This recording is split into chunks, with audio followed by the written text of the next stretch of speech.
Welcome everybody. So I want to show you how to add the textures onto your mirror frame or your garlic grater. I've got a basic one over there.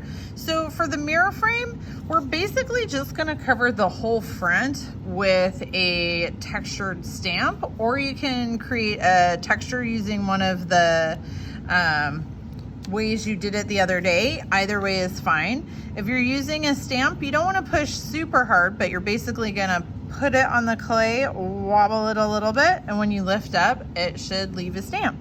And if you put it right next to the first one and do it again, you can start to make an overall pattern, right? So if you're doing the mirror frame, you're basically going to want to cover the entire thing with some type of pattern. And then we're going to add extra pieces, 3D pieces over the top of that. And you can see how I'm doing that here.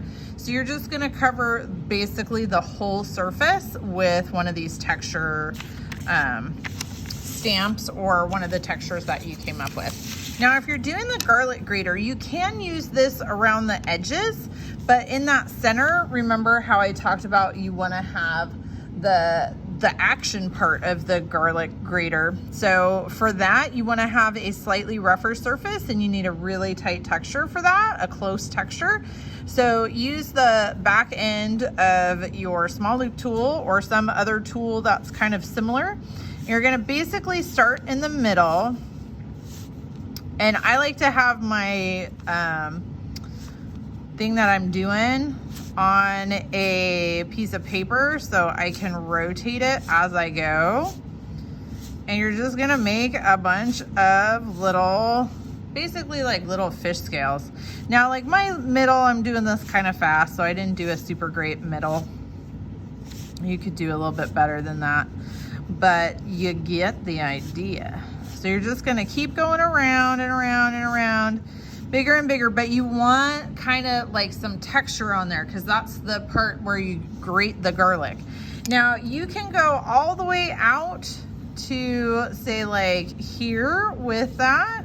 You at least want to get like, you know, kind of like this far, okay? And then if you switch over to another type of thing over here, that's okay. But you really want to get quite a ways out with this. Then if you decide to, once you've, you know, made a large section of this, if you then want to add on some stamps, just like we did on the other one, you can do that around the edge. All right, so like I said, if you keep it on a paper, it's easy to rotate, and you're gonna texture this whole surface, okay? And then we'll add on our 3D bits in a little bit. All right, thanks everybody.